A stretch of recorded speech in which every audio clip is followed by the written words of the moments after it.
Hello students, this is Garima Sharma. Welcome to SST hub. इस video में हम क्लास 8 का हिस्ट्री का चैप्टर 2 पढ़ेंगे, जिसका नाम है from trade to territory the company establishes power. Okay, तो हम इस चैप्टर का जो नेम है उसी के अकॉर्डिंग देख लीजिए कि कंपनी ने अपनी पावर जो है कैसे एस्टेब्लिश की ट्रेड टू टेरिटरी। ठीक है, किस तरीके से उसने अपनी पावर को फैलाया कि वो व्यापार करने आए थे और किस तरीके से यहीं के होकर रह गए। अब हम चैप्टर स्टार्ट करते हैं। Aurangzeb was the last of the powerful Mughal ruler. है ना, औरंगजेब जो था वो मुगलों का सबसे ज्यादा पावरफुल रूलर रहा है और वो सबसे लास्ट रहा है। यानी कि ये नहीं है कि वो बिल्कुल लास्ट रूलर था, उसके बाद भी बहुत सारे मुगल रूलर आए, लेकिन जो सबसे पावरफुल रूलर थे उनके अंदर सिर्फ औरंगजेब ही ऐसे थे जो सबसे ज्यादा पावरफुल रहे हैं। ठीक है, he establishes control over a very large part of the territory that is now known as India. है ना, उन्होंने इंडिया के अंदर ज्यादातर पार्ट पर अपना कंट्रोल एस्टेब्लिश कर रखा था या अपना कंट्रोल कर रखा था। आफ्टर हिज डेथ, उनकी डेथ के बाद, उनकी डेथ कब हुई थी? 1707 में। 1707 के बाद बहुत सारे मुगल गवर्नर जो थे, जिनको उस टाइम पे सूबेदार भी बोला जाता था, एंड बहुत बड़े बड़े जो जमींदार थे जिनके अंडर में बहुत ज्यादा जमीन आती है, ठीक है, वो उन सब ने क्या सोचा कि भाई हमारा राजा तो चला गया, अब हम अपना किंगडम अलग बनाएंगे, अपना जो क्षेत्र है उसके राजा हम खुद होंगे। ठीक है, as a powerful regional kingdoms emerge in various part of India. जैसा कि अब पता लग रहा है कि जैसे जैसे जो अलग अलग राजा बन गए, यानी कि पहले जिस एरिया का, पूरे एरिया का एक अकेला राजा था, अब अलग अलग छोटे छोटे राजा बन गए औरंगजेब के बाद। है ना, तो अब Delhi could no longer function as an effective centre. ठीक है, अब दिल्ली जो है उसका इफेक्ट इतना ज्यादा नहीं रहा। जब छोटे छोटे अलग अलग राज्य बन गए तो उन्होंने दिल्ली को पूछना ही बंद कर दिया। औरंगजेब के टाइम पे दिल्ली उनकी जो थी वो मेन कैपिटल रही है, तो वहां पे उसका इफेक्टिव ज्यादा था। हालांकि अब उसका कोई इफेक्ट नहीं है क्योंकि उसके आसपास बहुत सारी छोटे छोटे किंगडम बन गए हैं। By the second half of the 18th century, second half 18th century की अगर हम बात करें तो एक न्यू पावर आई। है ना, एक न्यू पावर यहाँ पे एमर्ज हुई जो थी पॉलिटिकल हॉरिजन से द ब्रिटिश पावर। है ना, ब्रिटिश लोग यहाँ पे आ गए, उन्होंने अपनी पावर दिखानी शुरू कर दी। तो अब हम, क्या आप जानते हैं, did you know that the British originally came as a small trading company. जब ब्रिटिश भारत में आए थे तो सिर्फ छोटा सा एक ट्रेडिंग करने के लिए आए थे। है ना, और उसके बाद वो टेरिटरी तक कैसे पहुंचे उसके बारे में हम पढ़ेंगे। How then did they come to master of a vast empire. अब सिर्फ ट्रेडिंग करने आए एक छोटी सी कंपनी, किस तरीके से एक बहुत बड़ा मास्टर एम्पायर उन्होंने बना लिया था उसके बारे में हम पढ़ेंगे। In this chapter you will see how this came about, कि ये सारी चीजें कैसे हुई, कि एक छोटी सी कंपनी आई है भारत के अंदर, उसने कैसे पूरे भारत पर ही अपना कब्जा जमा लिया था, तो उसके बारे में हम इस चैप्टर के अंदर रीड आउट करेंगे। ओके, अब यहाँ पे देखियो, आपको एक पिक्चर नजर आ रही है। इस पिक्चर में कौन है? कुछ अंग्रेज नजर आ रहे हैं और एक ये बुढ़े से बाबा नजर आ रहे हैं। तो ये बुढ़े बाबा नहीं, ये है बहादुर शाह जफर, और उनके बच्चों को पकड़ रखा है, and his sons being arrested by the captain Hodson. ठीक है, after Aurangzeb there was no powerful Mughal ruler. जैसा कि हमने पढ़ा कि थी, औरंगजेब के बाद कोई भी पावरफुल मुगल रूलर नहीं रहा, but Mughal emperors continue to be symbolically important. लेकिन फिर भी मुगल रूलर जो थे वो अभी भी इम्पोर्टेंट थे। In fact when a massive rebellion against British rule broke out in 1857, Bahadur Shah Zafar the Mughal emperor at the time was seen as the natural leader. यानी कि जब लोगों ने इनका विरोध किया, ब्रिटिश लोगों का विरोध किया, तो उस टाइम पे मुगल जो राजा थे उनकी फैमिली में से कौन था? बहादुर शाह जफर थे। तो वो ऑटोमेटिक लोगों ने अपने लीडर बना लिए। Once the revolt was put down, जैसे ही रिवोल्ट कम हुआ या उसका जो इफेक्ट है वो कम हुआ, उसी टाइम कंपनी ने क्या किया? बहादुर शाह जफर को फोर्सफुली पकड़ लिया, उनके किंगडम को छोड़ने के लिए उन्हें मजबूर किया गया और उनके बच्चों को मार दिया गया। अब देखिए, आपके सामने एक पिक्चर नजर आ रही है। इस पिक्चर के अंदर क्या है? इस डायग्राम को हम पहले देखेंगे। ब्रिटिश आइलैंड, ये क्या है? एक ब्रिटिश आइलैंड यहाँ पे आपको नजर आ रहा होगा। ये अफ्रीका है, यहाँ पे हमारा ये छोटा सा इंडिया है। ठीक है, अब जो ब्रिटिश लोग थे, पहले इसी को देख लेते हैं। ब्रिटिश लोग जो थे वो यहाँ से चलना शुरू करते थे ट्रेडिंग के लिए, यानी कि प्रॉफिट कमाने के लिए, पैसे के लिए वो लोग यहाँ से चलते थे।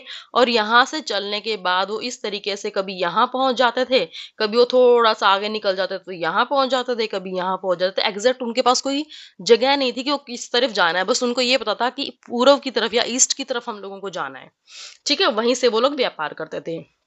तो ये दे रखा है आपको routes to India in the 18th century. 18th century के अंदर किस तरीके के रूट्स थे इंडिया में, है ना, कहाँ कहाँ से लोग आते थे। अब यहाँ से भी आ रहे हैं, यहाँ पे बहुत सारी कंपनीज होंगी, जरूरी नहीं कि सिर्फ ब्रिटिश लोगों की ब्रिटेन ही हो, है ना, और भी कंपनीज हो सकती हैं। तो अब हम इसमें पढ़ेंगे east India company comes east. East India company किस तरीके से ईस्ट में आई। In 1600 में the East India Company acquired a charter from the ruler of England, Queen Elizabeth I। ठीक है, 1600 ईस्वी में ईस्ट इंडिया कंपनी ने एक चार्टर एक्वायर कर लिया था, है ना, यानी कि एक चार्टर ले लिया था किससे, इंग्लैंड की रानी से। उस टाइम पे कौन थी, क्वीन एलिजाबेथ वन। ठीक है, उनसे उन्होंने एक चार्टर लिया, एक रिटर्न में दस्तावेज लिया, और उन्होंने उसको ग्रांट भी कर दिया। और उसके जो चार्टर था उसके अंदर क्या था, the sole right to trade with the East, कि एकमात्र वो कंपनी हो जिसके पास सोल राइट हो ईस्ट से ट्रेड करने के लिए। ठीक है, यानी कि ईस्ट से व्यापार करने के लिए सिर्फ कंपनी ने क्या किया, एक चार्टर ले लिया कि उनके पास ही एकमात्र राइट है कि उस कंट्री से सिर्फ वही जा सकते हैं ईस्ट में ट्रेड करने के लिए, अदर कोई कंपनी ईस्ट में ट्रेड करने नहीं जाएगी। This means that no other trading group in England could compete with the East India Company। इसका मतलब ये था कि कोई अदर ग्रुप इंग्लैंड का ईस्ट इंडिया कंपनी को compete नहीं करेगा, उनके कंपटीशन में नहीं जाएगा। With this charter, the company could venture across the ocean, looking for new lands from which it could buy goods at a cheap price and carry them back to Europe to sell at higher prices। अब इस charter से उनको क्या हो गया, एक relief मिल गया कि अब हमारे अपोजिट में कोई भी कंपनी नहीं आएगी। तो उन्होंने क्या किया, अपनी जो शिप्स हैं इधर से निकालनी शुरू की, है ना, और इधर से निकाल के वो पूर्व की तरफ चलने लगे। अब वो क्या सोच रहे थे माइंड में कि वो सबसे सस्ती कीमत पर चीजों को खरीदेंगे और अपने यहाँ आकर, यूरोप में आकर उसको हाईएस्ट प्राइसेस पे बेच देंगे या उसको सेल आउट कर देंगे। ठीक है, the company did not have to fear competition from other English trading companies. अब जो कंपनी थी उसको पता था कि उनके पास चार्टर है, तो कोई और कंपनी तो उनको compete करने आएगी नहीं। तो उनके मन में यही था कि कंपनी के पास अब कोई कॉम्पिटिटर तो है नहीं कि भाई उससे जिससे उसका लॉस होगा। तो वो इस बात में भी खुश थी, या अपने आप को उसने समझा रखा था कि और कोई भी उनको compete करने के लिए नहीं आएगा। Mercantile trading companies in those days made profit primarily by excluding competitions so that they could buy cheap and sell dear, है ना।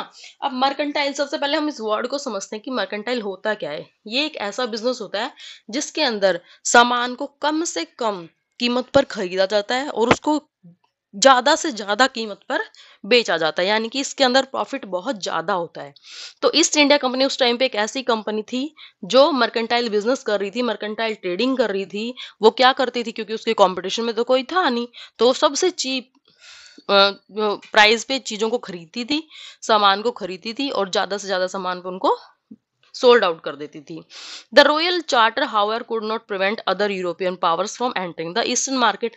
अब भाई ठीक है, उनके पास चार्टर था तो उनकी जो कंट्री थी उसमें से तो कोई नहीं आ पाएगा, लेकिन उनके नियर बाय जो कंट्रीज होंगी, जो लोग देखते होंगे कि हाँ ये तो इतना पैसा कमा रहे हैं ईस्ट में जा जाके, तो हमें भी जाना चाहिए उनके पीछे पीछे, है ना। तो उन लोगों ने भी क्या किया कि उनको तो कोई चार्टर नहीं रोक सकता क्योंकि वो अदर कंपनी, अदर कंट्री के हो गए। तो उन्होंने क्या किया, उनके साथ वहां पे आना शुरू कर दिया, उनको देख देख के कि ये पैसा कमा रहे तो हम भी कमाएंगे। अब रॉयल जो चार्टर था वो उनको रोक नहीं सकता था एंटर करने के लिए ईस्टर्न मार्केट में। By the time the first English ship sail down the west coast of Africa, है ना, उसके बाद इंग्लिश शिप जो थी वो वहां पे आई, कहाँ पे, वेस्ट कोस्ट ऑफ अफ्रीका। अब उनको पता था कि पूर्व में जाना है, उनको ये पता था, लेकिन ये नहीं पता था कि कहाँ जाना है। उनके पास कोई मैप नहीं थे, कुछ नहीं थे, बस उनको ये पता था कि ईस्ट में जा रहे हैं ये लोग, है ना। तो ईस्ट में, अब ईस्ट कहीं भी हो रही है, यहाँ से घूम के आओगे तो ये भी ईस्ट है ना, इधर इधर की साइड आओगे तो ये भी ईस्ट है, ये भी ईस्ट है, सब कुछ ईस्ट है इनके लिए तो। ठीक है, तो वो लोग ईस्ट में आ रहे थे। तो वेस्ट कोस्ट ऑफ अफ्रीका में रुके, जो था round the Cape of Good Hope, क्या नाम था उसका, the Cape of Good Hope, and cross the Indian Ocean. और उन्होंने क्या किया, इंडियन ओशन को क्रॉस कर लिया। The Portuguese has already establish there presence. अब जो पुर्तगीज थे उनकी जो प्रेजेंस थी वो पहले से वहां पे थी, इन द वेस्टर्न कोस्ट, कहाँ पे, वेस्टर्न कोस्ट में of India. The had there base in Goa, और वो कहाँ पे थे, गोवा में। ठीक है, यानी कि वो गोवा पहुंचे थे। जो पुर्तगीज थे वो पहले से ही गोवा पहुंच चुके थे। गोवा कहाँ, इंडिया में, यहाँ पे, तो वो गोवा में पहले से ही पहुंच चुके थे। It was also Vasco da Gama, Portuguese explorer who had discovered this sea route to India in 1498।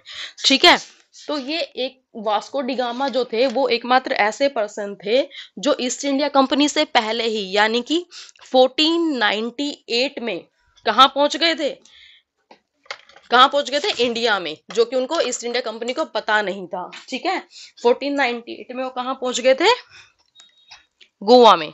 In fact it was Vasco da Gama, ये हमने पढ़ लिया। उसके बाद है by the early 17th century.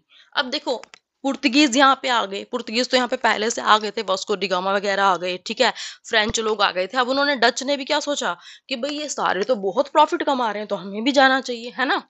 तो the Dutch too were exploring the possibilities of trade in the Indian Ocean. Dutch लोगों ने भी क्या करना शुरू कर दिया, पॉसिबिलिटीज ढूंढनी शुरू कर दी, कहाँ पे, इंडियन ओशन में। कि भाई उन्होंने भी सोचा कि हम भाई वहां पे इतना पैसा कहाँ से आ रहा है कि भाई हम ये इतना पैसा लेके आ रहे हैं, है ना, तो हमें भी लाना चाहिए। तो उन्होंने भी इंडियन ओशियन में आके पॉसिबिलिटीज ढूंढनी शुरू कर दी। Soon the French traders arrived on the scene. और जल्दी वहां पे फ्रेंच लोग भी नजर आने लगे। अब देखो कौन कौन आया है, इंग्लिश लोग आए हैं, ठीक है, ब्रिटिश यानी कि सॉरी ब्रिटिश लोग आए हैं, पुर्तगीज आ गए हैं, डच आ गए हैं, और अब फ्रेंच लोगों ने भी यहाँ पे पॉसिबिलिटीज ढूंढनी शुरू कर दी, यानी कि फ्रेंच लोग भी यहाँ पर आने लगे हैं। अब देखो ये सारे लोग आ गए, पहले सिर्फ कौन था, इंग्लिश कंपनी थी, ईस्ट इंडिया कंपनी थी जो प्रॉफिट कमा रही थी। अब देखो इंडिया वाले लोगों को तो बहुत बेनिफिट हुआ कि सारी कंपनीज आ गई, क्योंकि पहले ईस्ट इंडिया कंपनी थी अकेली खरीदने वाली, तो वो जितने भी रेट बोलती थी लोगों को देना पड़ता था। लेकिन अब उनके पास खरीदने वाले बहुत सारे हैं, है ना, बहुत सारी कंपनीज हैं जो खरीदना चाहती हैं, तो उनको तो बेनिफिट होगा, वो ज्यादा से ज्यादा पैसों पे बेचेंगे। लेकिन ईस्ट इंडिया कंपनी के पास क्या हुआ, लॉस होएगा, क्यों, क्योंकि अब उसको थोड़ा सा महंगा खरीदना पड़ेगा, है ना। तो देखो अब ये प्रॉब्लम थी। The problem was that all the companies were arrested, sorry interested in buying the same thing, कि सारी की सारी जो कंपनीज थी उनको एक ही चीज, सेम चीज खरीदने के अंदर इंटरेस्ट था। The fine quality of cotton and silk, वो क्या खरीदना चाहते थे, अच्छी क्वालिटी का कॉटन और सिल्क जो इंडिया में प्रोड्यूस होता था, और वही उनकी बड़ी बड़ी मार्केट्स में बिकता था, है ना। अब उसी की मांग कहाँ पे थी, यूरोप में भी बहुत ज्यादा थी। तो चार जो अलग अलग कंट्रीज के लोग आए हैं वो सारे इसी चीज को खरीदना चाहते थे और अपने देश में जाकर, वहां पर जाकर उसको सोल्ड आउट करना चाहते थे, जिससे उनको प्रॉफिट हो। लेकिन अब इंडिया की मार्केट में क्या हुआ, उनका प्राइस थोड़ा सा हाई हो गया, क्योंकि खरीदने वाले अब उनके पास ज्यादा हो गए।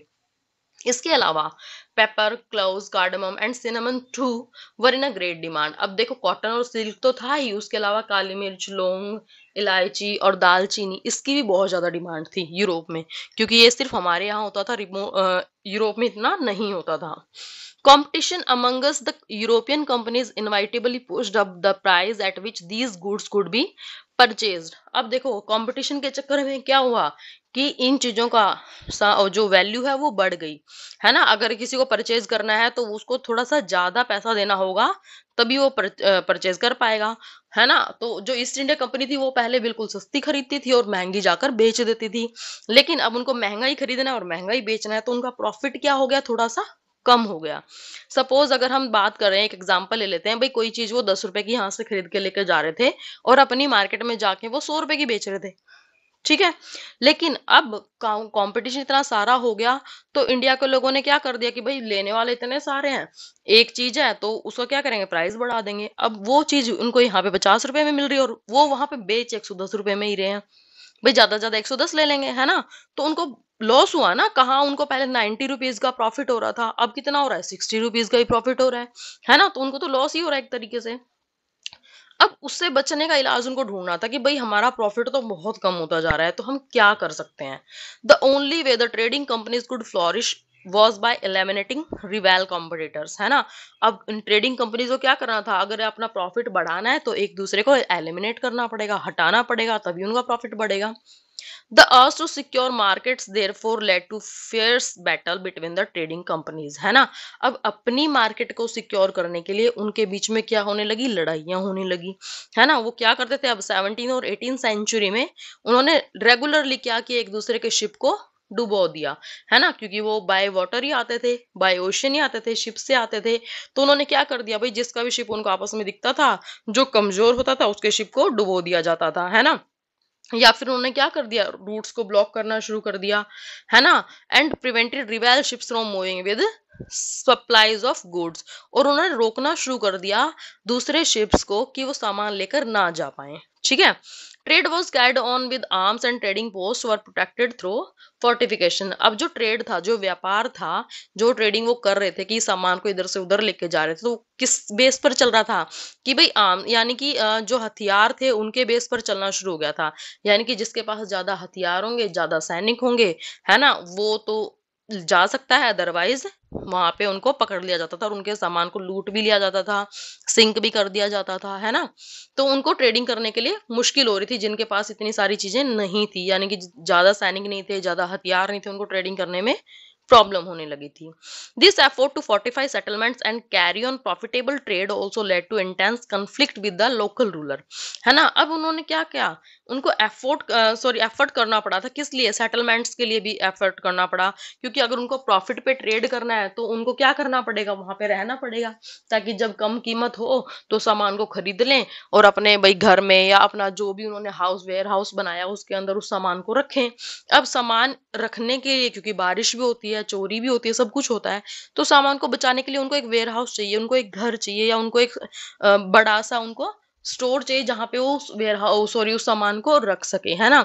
तो उसके लिए उनको क्या करना पड़ा, अब लोकल रूलर जो थे उनसे भी उनका कॉन्फ्लिक्ट हो गया, है ना। कैसे हुआ, भाई सपोज आपके घर में कोई अदर पर्सन जिसको आप जानते भी नहीं हो आके अगर रूम बनाना शुरू कर दे तो आपको दुख होगा, है ना, आप विरोध भी करोगे। तो सेम रूलर्स भी कर रहे थे, क्योंकि अंग्रेज जो थे, ब्रिटिश लोग जो थे, उन्होंने क्या किया भाई, अपने अपने वेयर हाउस बनाने शुरू कर दिए, ताकि जिसमें वो सामान परचेज करके रख सके, और जब उनकी कोई शिप जाए तो वहां से उस सामान को इकट्ठा ही ले जाया जा सके, है ना। तो अब कोई पर्सन अब अपने घर में तो कुछ बनाने देगा नहीं, है ना, भाई अनजान पर्सन कोई आने थोड़ी देगा कि आओ आप व्यापार करके जाओ, लेकिन आप वहां रहने के लिए घर थोड़ी बना सकते हो।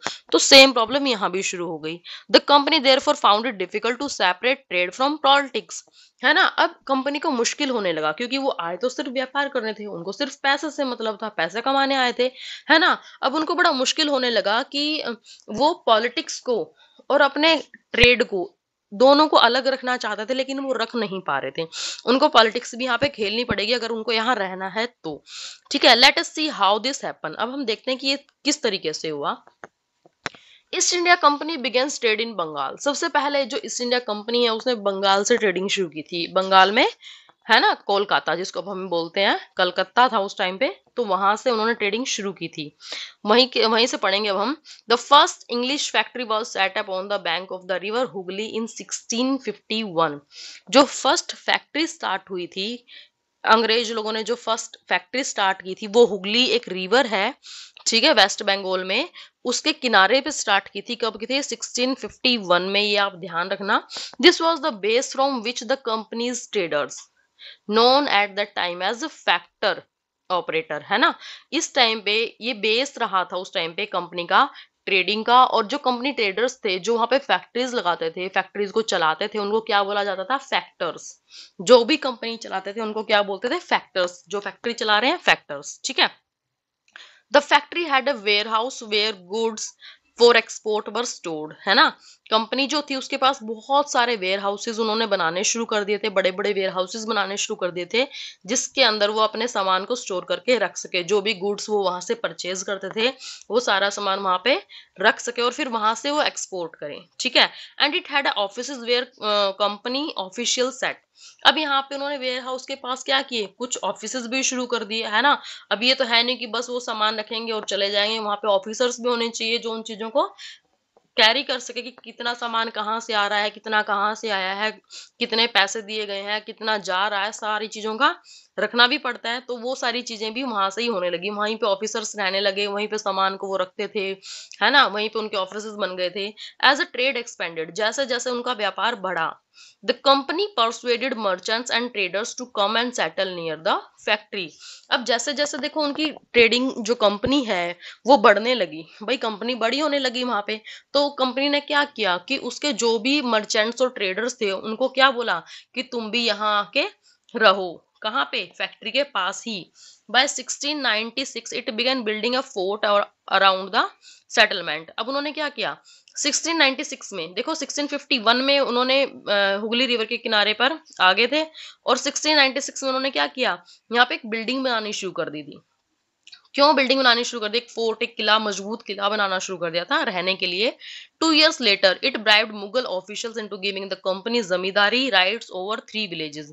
अब देखो इन्होंने यहाँ बिल्डिंग भी बना ली और जो मुगल राजा थे उस टाइम पे उनको भी मना लिया कि वो 3 जो विलेजेस हैं उनकी जमींदारी भी इनको दे दे, यानी कि उन 3 विलेजेस से जो टैक्स खरीद मिलेगा वो सिर्फ ब्रिटिश लोगों को या कंपनी को ही मिलेगा, ठीक है। वन ऑफ दिस वाज कालीकटा, है ना। उनमें से जो 3 गांव उन्होंने बताए थे, सॉरी जो 3 गांव अंग्रेजों ने लिए थे, ईस्ट इंडिया कंपनी ने लिए थे जमींदारी के लिए, वो कौन, उन तीनों में से कौन सा था? एक कालीकता। एक कौन सा था हमारा गांव? Kalikata, which later grew into the city of Calcutta. और कुछ ही दिनों बाद वो किसमें उसका नाम क्या बदल दिया गया? कैलकटा। और अभी हमारे उसी कैलकटा का नाम क्या है? कोलकाता। तो पहले कालीकता था जब अंग्रेजों को मिला था जमींदारी के लिए, ठीक है। और अब हम उसको किस नाम से जानते हैं? कोलकाता। बीच में उसका नाम कलकत्ता भी हुआ था, ठीक है।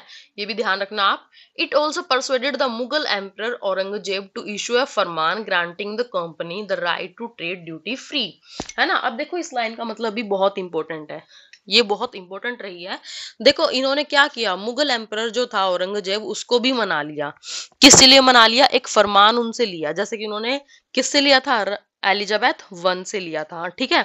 उसी तरीके का जो फरमान है उन्होंने यहाँ से भी ले लिया। ये यहाँ पे क्या फरमान लिया था? वहां से तो ये लिया था कि भाई ईस्ट में जाके सिर्फ हम ट्रेडिंग करेंगे और कोई कंपनी ट्रेड नहीं करेगी, है ना, ये हमें फरमान दे दो। लेकिन यहाँ पे आके इन्होंने क्या किया? औरंगजेब से एक और फरमान लिया सेम उसी टाइप का। तो यहाँ पे क्या फरमान था इनका? कि right to trade duty free. अब ये भी बहुत इंपॉर्टेंट है, right to trade duty free का मतलब क्या होता है? कि वो जो भी यहाँ पे काम करेंगे उसका कोई टैक्स पे नहीं करेंगे, उनको टैक्स फ्री ड्यूटी दी जाए, यानी कि वो टैक्स फ्री व्यापार करेंगे। अब देखो टैक्स फ्री व्यापार करेंगे, ऐसा कभी होता है? अगर हम बिस्किट भी खरीदने जाते हैं तो हमें उसके लिए भी टैक्स देना पड़ता है ना। और इन्होंने क्या कर दिया? एक फरमान ले लिया कि भाई वो टैक्स नहीं देंगे किसी भी चीज पे, है ना। अब देखो फरमान एक रॉयल एडिक्ट होता है या एक ऑर्डर होता है जो रिटर्न में दिया जाता है, ठीक है। तो वो फरमान इन्होंने लिया था। The company tried continuously to press for more concessions and manipulate existing privileges. अब इन्होंने क्या किया? इस फरमान को अलग तरीके से यूज करना शुरू कर दिया, इसका गलत यूज करने लगे ये लोग, है ना। फायदा उठाने लगे। कैसे फायदा उठाने लगे? अब कंपनी क्या करना चाहती थी? ज्यादा से ज्यादा कंसेशंस लेना चाहती थी, उन्होंने मैनिपुलेट करना शुरू कर दिया था उस फरमान के लिए। औरंगजेब फरमान था for instance had granted only the company the right to trade duty free. अब देखो ये जो फरमान दिया गया था ये सिर्फ कंपनी को दिया गया था, यानी कि कंपनी जो थी केवल वही उस फरमान का यूज कर सकती थी। लेकिन but officials of the company who were carrying or private trade on the side were expected to pay duty, है ना। देखो सिर्फ अगर कंपनी उसको करेगी यूज तो कंपनी क्या करेगी? उसको टैक्स को पे नहीं करेगी। लेकिन कंपनी के अलावा जो प्राइवेट ट्रेडर्स थे वहां पे जो अपने लिए व्यापार कर रहे थे उन्होंने क्या करना शुरू कर दिया कि वो उसको टैक्स देना था, उनको टैक्स देना होगा, लेकिन उन्होंने भी टैक्स देने से मना कर दिया। This they refuse to pay causing an enormous loss of revenue for Bengal. अब इससे क्या हुआ कि बंगाल को बहुत ज्यादा लॉस झेलना पड़ा, है ना। अगर देखो सिर्फ माफ किया गया था कंपनी के लिए कि कंपनी किसी भी टाइप के टैक्स को पे नहीं करेगी, ठीक है। लेकिन उन्होंने क्या करना शुरू कर दिया? मैनिपुलेट करना शुरू कर दिया, हेरफेर करनी शुरू कर दी कि ठीक है भाई कंपनी को तो उन्होंने दे दिया, टैक्स फ्री लिख कर दिया, तो हम भी कंपनी में ही काम करें तो हम भी टैक्स नहीं देंगे। तो उन्होंने प्राइवेट जो काम कर रहे थे उसके लिए भी टैक्स देना बंद कर दिया। अब सभी टैक्स नहीं देंगे तो राजा के पास पैसा कहाँ से आएगा, है ना। तो बंगाल के जो राजा थे वो किस तरीके से चुप रहते? वो भी चुप नहीं रह सकते थे। उस टाइम पे कौन था? मुर्शिद कुली खान।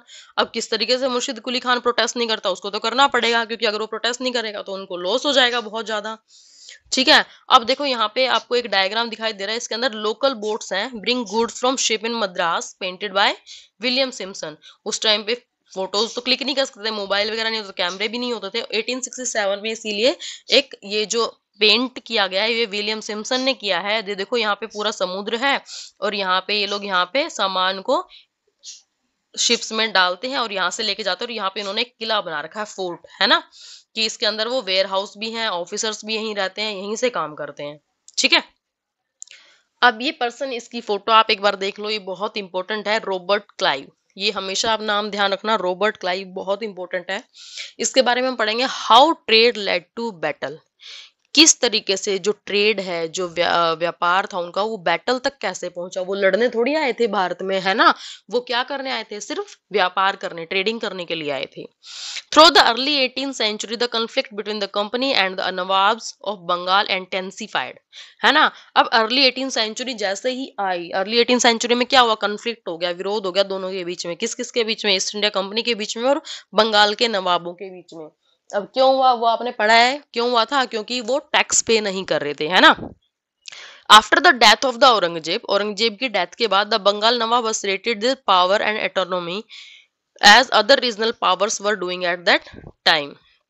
ठीक है, अब जैसे ही औरंगजेब की डेथ हुई, डेथ के बाद क्या हुआ, जो पावर थी वो खाली हो गई। अब रीजनल पावर्स अलग अलग हो गई टाइम के साथ साथ, है ना। तो उसमें राजा अब कौन बना, मुर्शिद कुली खान, है ना। Murshid Quli Khan was followed by the Alivardi Khan. अब मुर्शिद कुली खान के बाद कौन बने था, अलीवर्दी खान, और उसके बाद Sirajuddaulah as the nawab of the Bengal रहे हैं, है ना। पहले कौन था, औरंगजेब, मुर्शिद कुली खान, उसके बाद अलीवर्दी खान, और फिर Sirajuddaulah. Each one of them was a strong ruler, ये सारे के सारे स्ट्रॉन्ग रूलर थे। They refuse to grant the company concessions, उन्होंने कंपनी को कंसेशन देने से बिल्कुल मना कर दिया कि हम ऐसा कुछ नहीं करेंगे, हमें टैक्स चाहिए, तुम अपना ट्रेडिंग करो ना करो, हमें कोई मतलब नहीं। अगर ट्रेडिंग भारत में कर रहे हो तो हमें क्या चाहिए, टैक्स देना ही देना है, तुम्हें देना पड़ेगा। Demanded large tributaries of the company right to trade, कि अगर यहाँ पे ट्रेडिंग करनी है, यहाँ व्यापार करना है, तो तुम्हें टैक्स देना पड़ेगा। Denied it any right to mint coins, है ना, and stop it from extending its fortification, उन्हें उनकी सारी चीजें बंद कर दी कि उनको कोई एक्स्ट्रा मतलब उनको वो नहीं दिया जाएगा, कह सकते हैं कि एक्स्ट्रा फैसिलिटी कोई उनको प्रोवाइड नहीं करवाई जाएगी, उनको सारा काम करना ही पड़ेगा। और अगर वो ट्रेडिंग यहाँ कर रहे हैं तो उनको क्या करना होगा, टैक्स भी पे करना होगा। तो ये सारे के सारे स्ट्रॉन्ग रूलर थे, अगर नहीं बात मानते तो वो इनको यहाँ से भगा देते। Accusing the company of deceit, they claimed that the company was depriving the Bengal government of huge amount of revenue and undermining the authority of the नवाब। अब देखो ये सारी चीजें हुई, अब कंपनी ने डिसाइड कर लिया, क्या किया, डिसाइड की कंपनी ने क्लेम करना शुरू कर दिया, किसके ऊपर, नवाबों के ऊपर, कि ये इतना ज्यादा रेवेन्यू बढ़ाए जा रहे हैं, सारी चीजें ले ही जा रहे हैं, अथॉरिटी भी इनके पास है, सारी चीजें नवाबों के पास, तो अब हम क्या कर सकते हैं, भाई हम तो नहीं देंगे tax. It was refusing to pay taxes, हम नहीं देंगे टैक्स। राइटिंग डिसरेस्पेक्टफुल लेटर, अब उसके लिए इन्होंने क्या किया, लेटर लिखने शुरू कर दिए, है ना। उसमें बदतमीजी से वो लेटर लिखते थे, and trying to humiliate the nawab and his officials, और ह्यूमिलेट करना शुरू कर दिया जो बंगाल के नवाब थे उन लोगों को, कि भाई हमारा टैक्स फ्री करो, जब हमारी कंपनी बढ़ सकती है, अदरवाइज हमारी कंपनी नहीं आगे काम कर पाएगी, छोटी सी हमारी कंपनी है, मतलब ये सब बोलने लगे थे, ठीक है। The company on its parts declared that the unjust demand of the local officials were running the trade of the company। अब कंपनी ने क्या पार्ट डिक्लेयर किया कि हमारी ये जो तुम्हारी अलग अलग डिमांड है लोकल ऑफिशियल्स की, ये सही नहीं है हमारी कंपनी के लिए। अगर ये सारी डिमांड रही तो हमारी कंपनी फ्लोरिश नहीं कर पाएगी, आगे नहीं बढ़ पाएगी। अगर ये ड्यूटीज हटा दी जाएं, जब भी हमारी कंपनी बढ़ पाएगी आगे, क्योंकि हम तो सिर्फ टैक्स देने में ही रह जाते हैं। It was also convince that to expand trade it had to enlarge it settlements, है ना। अब ये कन्विंस किया गया कि ये जो ड्यूटीज हैं इनको एक्सपेंड ना किया जाए, कुछ हमारी सेटलमेंट्स की जाएं, कुछ हमें विलेजेस दे दिया जाएं, कुछ चीजें दे दी जाएं, जिससे हम थोड़ा सा अपनी इनकम को भी बढ़ा सकें। Buy a villages and rebuild its forts, हमें भी कुछ विलेजेस दे दिए जाएं और हमें अपना किला बनाने के लिए मंजूरी दे दी जाए, ठीक है। The conflict led to confrontations and finally culminated in the famous battle of the Plassey. अब जो कॉन्फ्लिक्ट था, ये जो विरोध था, ये बढ़ता ही चला गया। राजा मानने को तैयार नहीं थे, अब ब्रिटिश लोग भी मानने को तैयार नहीं थे कि भाई हम तो टैक्स नहीं देंगे, बल्कि हमें तो अपना किला भी बनाना है, और हमें कुछ चीजें भी चाहिए, हमें कुछ गांव भी चाहिए जहां से हम टैक्स कलेक्ट कर पाए, या हमारी कुछ पैसे बढ़े, हमें कुछ प्रॉफिट हो, क्योंकि वो तो आपको पता ही है क्यों आए थे, सिर्फ पैसा कमाने के लिए आए थे भारत से, है ना। तो अब दोनों ही मानने को तैयार नहीं थे, अब दोनों नहीं मानेंगे तो क्या होगा, बैटल होगी, बैटल ऑफ प्लासी, ठीक है। अब देखो ये एक वर्ड दे रखा है यहाँ पे, पपेट, इसके बारे में हम पढ़ेंगे क्योंकि ये बीच में आएगा, तो फिर हम पहले ही पढ़ लेते हैं। Puppet literally a toy that you can move with strings, the term is used discriminately to refer to person who is controlled by someone else. Puppet एक ऐसा टॉय होता है जिसको धागों से बांधा जाता है, और जिस तरीके से उस धागों को हिलाओगे तो वो पपेट भी मूविंग करता है, ठीक है। व्हेन, अब देखो हम पढ़ते हैं the battle of Plassey. When Alivardi Khan died in 1756, जब अलीवर्दी खान की डेथ हुई 1756 में, Sirajuddaulah become the nawab of Bengal. Sirajuddaulah Bengal का नवाब बन गया। The company was worried about his power and keen of a puppet ruler who would willingly give trade concessions and other privileges, है ना, कि अब कंपनी क्या चाहती थी कि भाई अलीवर्दी खान तो गया मर, उसके बाद आगे सिराजुद्दौला। अब कंपनी सिराजुद्दौला से भी डरती थी क्योंकि वो भी थोड़े से भाई पावर थी उनके पास भी। अब कंपनी को क्या चाहिए था, एक पपेट रूलर चाहिए था। पपेट रूलर मतलब कि दिखाने को तो राजा वो हो, है ना, लेकिन रूल किसका चले, ब्रिटिश लोगों का रूल चले, कंपनी का रूल चले, कंपनी जो कहे वही वो माने। ठीक है, उनको कुछ प्रॉफिट हो तभी, इसलिए उनको पपेट रूलर चाहिए था। लेकिन जो बंगाल का नवाब था, कौन, सिराजुद्दौला, वो उनकी बात मानता नहीं था। So he tried though without success to help one of the Sirajuddaulah rivals become the Nawab, कि सिराजुद्दौला के अलावा जो सिराजुद्दौला से मतलब थोड़ा सा जलता हो, उसी की उसमें हो, हम उसको नवाब बना देते हैं, है ना। And infuriated Sirajuddaulah asked the company to stop meddling in political affair of his dominion।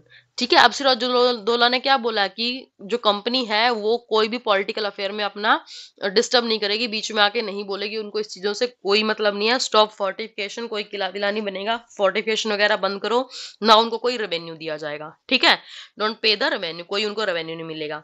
After negotiation failed, जैसे ही निगोशिएशन फेल हुआ, the Nawab marched with 30,000 soldier. अब देखो, पहले तो निगोशिएशन फेल्ड कैसे हुआ कि जो ब्रिटिश लोग थे उन्होंने मानने से मना कर दिया। उन्होंने बोल दिया कि हम किला तो बनाएंगे ही, हम टैक्स भी नहीं देंगे और हम बाकी 3 गांव से टैक्स भी लेंगे, और राजा ने ये सारी चीजें मना कर दी। तो अब दोनों के बीच में नेगोशिएशन फेल हो गया। अब राजा ने क्या किया कि 30,000 सोल्जर्स को लेके इंग्लिश फैक्ट्री चले गए, है ना। फैक्ट्री कहाँ पे थी, कासिम बाजार में थी। उन्होंने क्या किया, वहां के जो ऑफिशियल्स थे कंपनी के, उन लोगों को पकड़ लिया, उनके वेयर हाउस को बंद कर दिया। ठीक है, अनडिसआर्म्ड, और उनके जो सारे हथियार थे इंग्लिश मैन के, वो सारे भी छीन लिए गए, और इंग्लिश शिप भी वहां पे ब्लॉक कर दी गई। सब कुछ उन्होंने बंद कर दिया कि ठीक है, अगर तुम हमारी बात नहीं मान रहे तो तुम यहाँ से कुछ नहीं कर पाओगे, भाई तुम्हारा हथियार भी हमारे हुए, तुम कोई यहाँ से सामान नहीं ले पाओगे। उनका वेयर हाउस भी बंद कर दिया, उनकी फैक्ट्रीज भी बंद कर दी, सब पे ताले लगा दिए। ठीक है, then he marched to Calcutta to establish control over the company's fort there. और उसके बाद उन्होंने क्या किया, मार्च किया कलकत्ता टू कंट्रोल करने के लिए, कलकत्ता पे कंट्रोल करने के लिए, एस्टेब्लिश करने के लिए अपना कंट्रोल। और वहां पे कंपनी का जो फोर्ट था उसको भी हथियाने के लिए, मैंने दिखाया था ना कि समुद्र किनारे जो फोर्ट है उसको भी उन्होंने बंद करने के लिए वहां चल पड़े। और कहां से चल पड़े थे, कासिम बाजार से। कासिम बाजार का सारा बंद कर दिया। अब वो कहाँ चल पड़े, कंपनी के फोर्ट पे जो कलकत्ता में था उसके पास जाने लगे, उसको भी बंद करना था। On hearing the news of the fall of Calcutta, अब ये न्यूज सुनने के बाद कि कलकत्ता में अब वो लोग जा रहे हैं सारी चीजें बंद करने के लिए, company officers in Madras sent to force under the command of the Robert Clive. देखो मैंने इसकी फोटो दिखाई थी आपको, रॉबर्ट क्लाइव की माइंड में लेके आओ। रॉबर्ट क्लाइव की अंडर में फोर्स को कहाँ भेज दिया गया, कलकत्ता भेज दिया गया। रेनफोर्स बाय नावल फ्लीट्स, ठीक है, and prolong negotiation with the Nawab followed, कि अब वो वहां पे जाए, या तो वो मना ले उनको, भाई मान जाओ, नेगोशिएशन करके आए, या फिर उनको हराए। फाइनली इन 1757, कब, 1757 में Robert Clive led to the company army against Sirajuddaulah at Plassey. Robert Clive ने क्या किया, कंपनी की आर्मी को जो सिराजुद्दौला के अगेंस्ट में थी उसको आगे बढ़ाया। One of the main reason for the defeat of the nawab was the force led by Mir Jafar. अब देखो वहां पे जो फोर्स थी, जो राजा की फोर्स थी, नवाब की फोर्स थी, वो हार गई।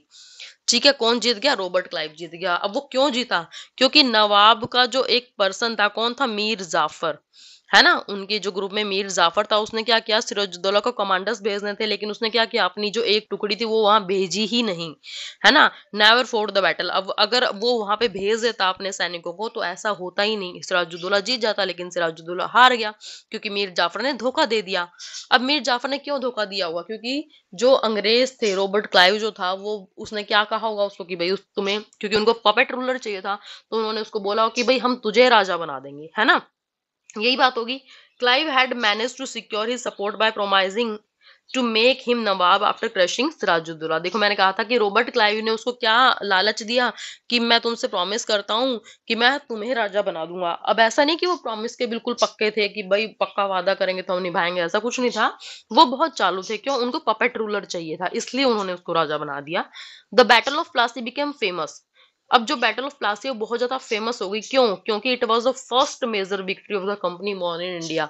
क्योंकि जो ब्रिटिश लोग भारत में सिर्फ व्यापार करने आए थे, वो यहाँ आकर यहीं के राजाओं को हरा दिया उन्होंने, और ये उनकी पहली लड़ाई थी हालांकि। ठीक है, तो बैटल ऑफ प्लासी फर्स्ट उनका वॉर था दोनों के बीच में, और विक्ट्री किसकी हुई थी? कंपनी की। अब यहाँ पे देखो, द जनरल कोर्ट, एक जनरल कोर्ट है रूम ईस्ट इंडिया कंपनी की, Leadenhall street. The court of properties of the East India Company had their meetings in the East India House and on Leadenhall street in London. This is a picture of one of their meetings in progress. अभी देखो, इनकी इस type की meeting होती थी कि उन्हें क्या करना है क्या नहीं करना। ठीक है, तो ये एक पिक्चर दिखा रखी है, और ये जो पिक्चर है यहाँ पे, ये जो अंकल जी खड़े हैं, ये कौन है? सिराजुद्दौला। ठीक है, द प्रोमिस ऑफ रिचेस। ठीक है, अब देखो ये आपको पिंक कलर में दिखाई दे रहा है, ये एक लेटर लिखा हुआ है जो अंग्रेजों ने लिख दिया होगा उस टाइम पे। तो अब क्या लिखा है इसी के बारे में हम पढ़ते हैं। The territorial ambitions of the mercantile east Indian company were viewed with distrust and doubt in England. ठीक है, उन्होंने क्या लिखा है कि देखो, बिल्कुल यहाँ पे जो हम व्यापार करने आए थे, ईस्ट इंडिया कंपनी यहाँ पे व्यापार करने आई थी, उसी ने लिखा है ये। After the battle of Plassey, Robert Clive ने क्या कहा है? रॉबर्ट क्लाइव ने कुछ कहा है। Clive wrote to William Pitt. किसको लिखा है? विलियम पिट को, one of the principal secretariat of state of the English monarch. English monarch के एक सेक्रेटरीट थे, प्रिंसिपल सेक्रेटरीट थे ये। इन्होंने लिखा 7 जनवरी 1759 को कलकत्ता से। But so large a sovereignty may possible be an object to extensive for a mercantile company। कि कहाँ मुश्किल हो सकती है मर्केंटाइल कंपनी को, एक ऐसी कंपनी जो कम चीजों मतलब प्रॉफिट के लिए यहाँ आई है, पैसे के लिए यहाँ आई है, कम चीजों पे व्यापार करती है, कम चीजों मतलब सॉरी कम पैसे में चीजों खरीदती है और ज्यादा से ज्यादा में बेच देती है। उस कंपनी के लिए बहुत ज्यादा मुश्किल नहीं रहा है, ये ट्रेडिंग कंपनी के लिए बहुत ज्यादा मुश्किल नहीं रहा है। क्या नहीं रहा है? किस बारे में बात करिए? बैटल के बारे में बात करिए। आई फ्लैटर माई सेल्फ, मैंने अपने आप को रोक रखा है, that there will be little or no difficulty in obtaining absolute possession of this rich kingdom. कि ये जो बहुत पैसे वाले किंगडम है, बहुत ज्यादा जो रिच किंगडम है, इनको अपने पोजेशन में लेना, अपने अधिकार में लाना बहुत मुश्किल नहीं है। Now I leave you to जज, अब मैं आपके ऊपर छोड़ता हूँ कि आप जज करो। Whether an income yearly of 2 million sterling with the possession of 3 provinces. है ना, कि देखो सिर्फ 3 इनके अंडर में क्या थे? 3 गांव थे, कि 3 गांव से उनको 2 मिलियन का उस टाइम पे प्रॉफिट हो रहा था। Be an object deserving in the public attention. ठीक है, कि अब वो किस तरीके से अपने आप को रोक ले कि इतना पैसा जब उसको 2-3 गांव से आ रहा है, तो सपोज अगर पूरा कलकत्ता उसके अंडर में हो, सारे के सारे गांव उसके अंडर में, तो उसके अंडर में कितना पैसा होगा। और इन लोगों को अंडर में करना या उनको कंट्रोल में करना बहुत ज्यादा मुश्किल नहीं है। क्यों? क्योंकि उन्होंने सीख लिया था कि एक को भड़का रहे थे, है ना, एक को उन्होंने भड़काया और दूसरा हार जाएगा। अब देखो, द नवाब कंप्लेन्स, एक नवाब ने कंप्लेन भी की हुई है। इन 1733 में the nawab Bengal said the absolute English trader को उसने बोला है, when they first came into country they petitioned the then governed into a humble manner for a liberty to purchase a support of ground to build a factory house, upon which was no sooner granted but they built a strong fort। अब देखो यहाँ तक अगर हम देखो तो इन्होंने क्या बोला था कि जो एक स्टार्टिंग में एक कंपनी आई थी जो गवर्नमेंट के पास हम्बली रिक्वेस्ट लेकर आए थे कि उनको थोड़ी सी जगह चाहिए जहाँ पे वो फैक्ट्री लगा सकें, है ना, एक उनको छोटा सा फोर्ट बनाना है भाई जिसमें वो अपना सामान रख सकें। तो ये एक बहुत ही मतलब छोटी सी उनकी मांग थी। Surrounded it was a ditch which was communication with the river of the mounted a great number of guns upon the wall. अब इतनी सी डिमांड के बाद उन्होंने क्या किया? वॉल के चारों तरफ उन्होंने किला बनाया बहुत बड़ा, जो जिसकी चारों दीवारें बहुत ज्यादा मजबूत थी। और उन सभी दीवारों पे कौन खड़े हुए थे? गनमैन, है ना, जो गन लेके खड़े थे, वो सारे खड़े हुए थे। And to several merchants and other to go and take protection under them and they collect revenue. अब बहुत सारे लोग उनके पास जाते थे, या उन लोगों को क्या देते थे? वहां पे रेवेन्यू प्रोवाइड करवाते थे। They rob and plunder the carry great number of the king's subject of both sexes into slavery into their own country. और बहुत सारे लोग अपने ही देश में, अपने ही गांव में क्या बन के रह गए थे? गुलाम। क्योंकि वो जितना टैक्स उनसे मांग लेते थे उनको वो पे करना पड़ता था। तो ये किसने बोला है? नवाब ने, कि भाई एक छोटी सी कंपनी आई थी भारत के अंदर और राजाओं से क्या कह रही थी कि भाई हमें थोड़ी सी जगह दे दो जिसमें हम अपना सामान रख सकें, और थोड़ी सी हमें प्रोवाइड करवा दो कि भाई हम किला विला बना सके जिसके अंदर हम अपना कुछ सामान रख सके, हमें टैक्स फ्री कर दो। और आज वो इतनी बड़ी कंपनी हो गई, तो उन्होंने क्या किया? बैटल में वहीं के लोगों को हरा दिया, और वहीं के लोगों को उन्होंने क्या बना रखा है? गुलाम भी बना रखा है, जिनसे वो काम भी करवाते हैं और उन्हीं से वो टैक्स भी वसूल करते हैं। ठीक है, अब यहाँ पढ़ते हैं, after the defeat at Plassey, Plassey की डिफीट के बाद सिराजुद्दौला जो थे वो असेंटेड हो गए and Mir Jafar made the nawab, और मीर जाफर को क्या बना दिया गया, नवाब बना दिया गया। The company was still unwilling to take over the responsibility and administration, जो कंपनी थी अभी भी वो तैयार नहीं थी एडमिनिस्ट्रेशन की रेस्पॉन्सिबिलिटी लेने के लिए, यानी कि नवाब बनने के लिए या राजा बनने के लिए वो अभी तैयार नहीं थी, क्योंकि वो सोचते थे कि हम तो सिर्फ ट्रेडिंग करने ही आए हैं, ठीक है। Its prime objective was the expansion of trade, उनका जो प्राइम जो मतलब पहला जो काम था वो क्या था, सिर्फ ट्रेडिंग करना, पैसा कमाना। If this could be done without conquest through the help of the local ruler who were willing to grant privileges, अगर ये सब होता है बिना किसी कंक्वेस्ट के, मतलब बिना किसी परेशानी के, अगर ऐसे ही चल रहा है भाई रूलर अपना काम करे हम अपना काम करें, तो उनको कोई प्रॉब्लम नहीं, उनको कोई राजा वाजा नहीं बनना, ठीक है। Then territory need not be taken over directly, तो उन्हें कोई जरूरत नहीं कि टेरिटरी को डायरेक्ट अपने अंडर में ले, ठीक है। Soon the company discovered that this was the rather difficult, अब जल्दी कंपनी ने महसूस कर लिया कि बहुत ज्यादा मुश्किल होता जा रहा है, क्या कि उन्होंने पपेट राजा बैठा भी दिया लेकिन फिर भी पपेट राजा उनकी बात नहीं मान रहा।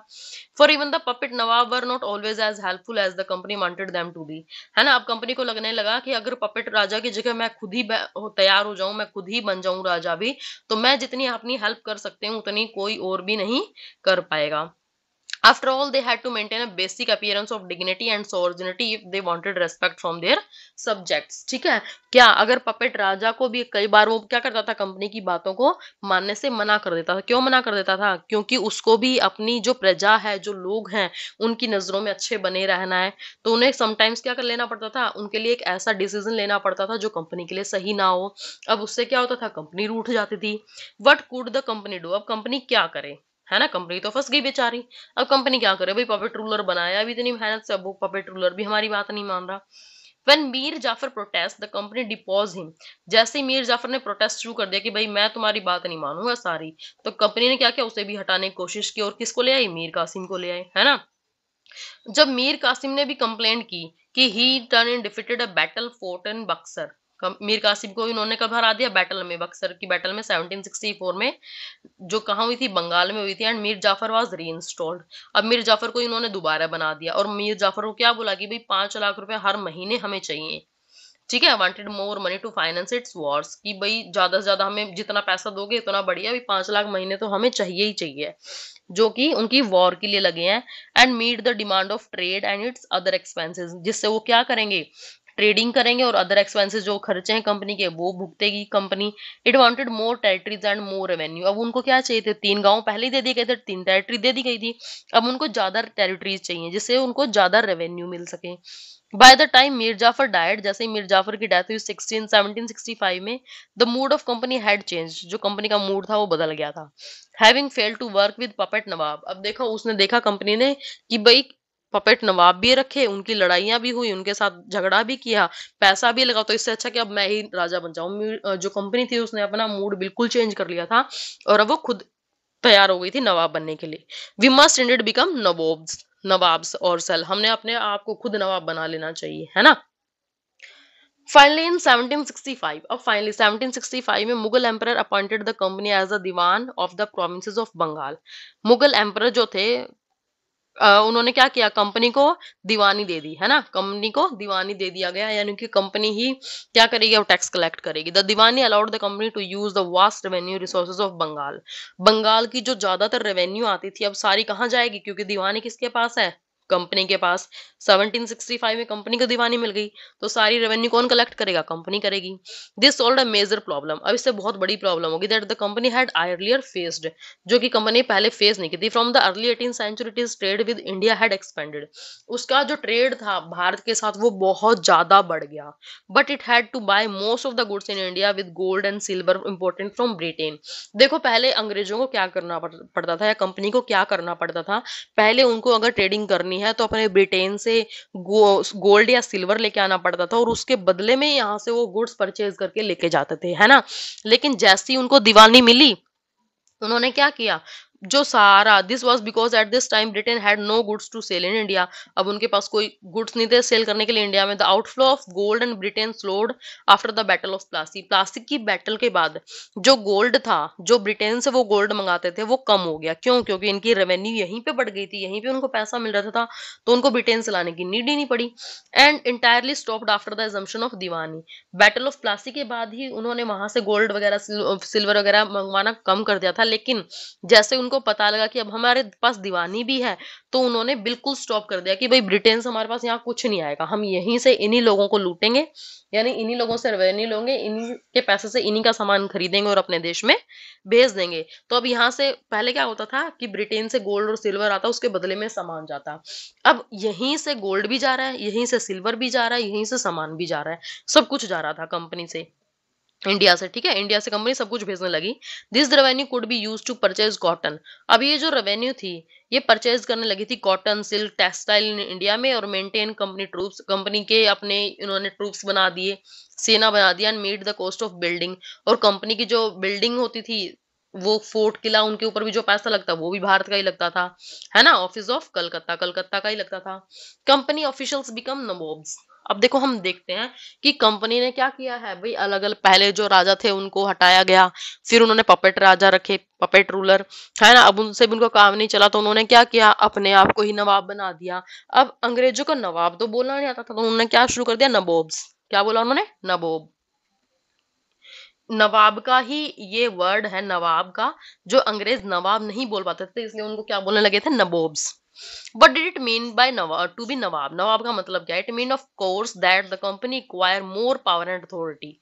नबोब का मतलब क्या है? जब अंग्रेज नवाब बन गए, ईस्ट इंडिया कंपनी नवाब बन गई, तो उसके पास और ज्यादा पावर हो गई, और ज्यादा अथॉरिटीज उसके पास हो गई। But it also mean something else. लेकिन इसका मतलब और भी है। Each company servant began to have vision of living like nawab. हर एक कंपनी का जो सर्वेंट था, वो क्या सोचने लगा कि अब वो नवाब है, तो अब वो सर्वेंट है, तो वो अपने तरीके से देखेगा, है ना। अब सारे लोग उसके सामने झुकेंगे। After the battle of Plassey, Plassey की बैटल के बाद actual nawab of Bengal were force to give land and vast sums of money as personal gift to company officials. Company ने क्या किया कि भाई सारे के सारे जो नवाब हैं, वो कंपनी को क्या करेंगे, गिफ्ट देंगे। ठीक है, गिफ्ट में क्या देंगे, महंगी चीजें और पैसा। Robert Clive himself amazed the Fortune in India. अब रॉबर्ट जो क्लाइव था, रॉबर्ट क्लाइव जो था, वो खुद को बहुत बड़ा, मतलब वो मानने लगा था इंडिया में कि भाई अब मैं सबसे बड़ा यहीं पे हूँ। He had come to Madras. वो कब मद्रास में आया, जो कि अब चेन्नई है, फ्रॉम इंग्लैंड। इंग्लैंड से 1743 में, जब वो कितने साल का था, 18 साल का था। लेकिन 1767 तक जब वो इंडिया से गया, तो उसके पास कितने पैसे थे, 4102 डॉलर। ठीक है, इतने उनके पास पैसे हो गए थे। Interestingly man he was appointed governor of Bengal in 1764। सबसे मेन बात यह है कि 1764 में जब रॉबर्ट क्लाइव को यहाँ पे अपॉइंट किया गया था, उसको क्यों अपॉइंट किया गया था कि वो करप्शन को खत्म करेगा। भाई कंपनी के अंदर बहुत सारे लोग हैं जो सिर्फ अपने लिए पैसा कमाते हैं, है ना, कंपनी के लिए काम नहीं करते थे। तो कंपनी के अंदर जितना भी करप्शन है, भाई उसको खत्म करे। लेकिन 18 साल का जब वो यहाँ आया, तो वो बिल्कुल खाली था, और उसने इतना पैसा यहाँ बना लिया, तो करप्शन के कारण ही बनाया ना, उसने भी करप्शन किया, तो उसके ऊपर भी क्या किया, अब चार्जेस लगे गए, है ना। वहां पे जाके पार्लियामेंट वगैरह में उसके ऊपर भी भाई लगे कि हाँ इसने भी बहुत सारा वो किया है, या इसने बहुत सारे लोगों का वहां पे भ्रष्ट किया है, भ्रष्टाचार किया है। तो ये सारी चीजें कि भाई उसने भी धोखा किया है कंपनी के साथ, वहां पे भी चार्जेस लगे, वो भी सस्पेक्ट बन गया। हालांकि वो उसको हटा दिया गया कि भाई उसने ऐसा कुछ नहीं किया, फिर भी उसने क्या किया, 1774 में सुसाइड कर ली। ठीक है, however not all company official succeed in the making money like Clive. अब कंपनी के जो बाकी लोग थे, वो क्लाइव की तरह पैसा नहीं बना पाए। क्यों नहीं बना पाए, क्योंकि ज्यादातर लोगों की डेथ हो जाती थी इंडिया के अंदर due to disease and war. कुछ लोग वॉर में मर जाते थे, कुछ लोग डिजीज में, बीमारियों में मर जाते थे। बीमारियों में क्यों मर जाते थे, क्योंकि वो लोग कहाँ रहते थे, ठंडी जगह पे रहते थे, और भारत में क्या है, गर्मी बहुत ज्यादा है। तो यहाँ तक आते आते वैसे भी समुद्र की बीमारियां वगैरह लग जाती थी, तो यहाँ तक आते आते कुछ ही लोग जिंदा रह पाते थे। ठीक है, and it would not be right to regard all them as corrupt. और सारे के सारे करप्ट भी नहीं थे, सारे के सारे डिसऑनेस्ट भी नहीं थे, कुछ लोग ऑनेस्ट भी थे जो कंपनी के लिए ही काम करते थे। ज्यादातर वो लोग हम्बल बैकग्राउंड से आते थे, है ना। और upper more desire was to earn enough in India. बस वो इतना चाहते थे कि इंडिया के अंदर कुछ पैसा कमा ले, और ब्रिटेन में, अपने देश में जाके क्या करें, कंफर्टेबल लाइफ जी सकें। जो यहाँ पे थोड़ी सी वेल्थ कमाने के लिए आते थे, और वहां पे अपने देश में जाकर अच्छे से, भाई अच्छे से हमारी लाइफ स्पेंड हो जाए, देवर कॉल्ड नबोब्स। अब जो यहाँ पर आकर राजा बन गए, उनको क्या बोलने लगे, नबोब बोलने लगे, है ना। और जब वो इंडिया से अपने देश में जाते थे, तो वहाँ पे भी लोग उनको भई चिढ़ाने लगे, नबोब बन गए, भई तुम तो नबोब है ना, सोशल क्लाइंबर्स जो होते थे, वो उन्होंने क्या किया, उनका मज़ाक उड़ाना शुरू कर दिया और उनको क्या किया कि भई उनके छोटे-छोटे कार्टून्स जो आते हैं, न्यूज़पेपर वगैरह में आते हैं, वो कार्टून बनाने शुरू कर दिए कि भई ये तो नवाब बन गए। जैसे थोड़ा-सा मज़ाक उनका बनाने लगे थे। How did Clive see himself? Clive अपने आप को कैसे देखता था? At his hearing front of a committee in parliament, Clive declared that he had shown admirable resistance after the battle of Plassey. That is, this is what he said. अब उसने प्लासी की जो बैटल थी उसके बाद कुछ लिखा था, उसने कुछ डिक्लेयर किया था, वो ये है, consider the situation in which the victor at Plassey had placed me, कि जो प्लासी का जो मतलब बैटल हुई थी उसके बाद उसने मुझे एक ऐसी जगह लाकर खड़ा कर दिया, कहाँ, a great Prince was depend on me, एक बहुत बड़ा राजा मेरे ऊपर डिपेंड है, ऑन अपुलटेंट सिटी ले एट माई मर्सी, जो पूरी सिटी है वो मेरी दया पर जिंदा है ना, जो रिचेस्ट बड़े बड़े जो पैसे वाले लोग हैं, है रिचर्ड बैंकर हैं, against each other for my smile, मेरी स्माइल के वो एक दूसरे को नोच डालें, I would throw value which were thrown open to me alone, मेरे पास एक ऐसी वैल्यू कि मेरे को सबसे बड़ा बना दिया गया, वहां मेरे पास ही सब कुछ है, piled on either hand with gold and jewels, और मेरे दोनों हाथों में क्या है, गोल्ड है और ज्वेलरी है, यानी कि अब बैटल जीतने के बाद सब कुछ मेरे ही हाथ में है, अब मेरे अलावा कोई भी ऐसा पर्सन नहीं है जो हर चीज को भाई इस पूरे की पूरी कंट्री को वो कर सके। Thanks for watching my video, please do like comment share and subscribe the video, thank you.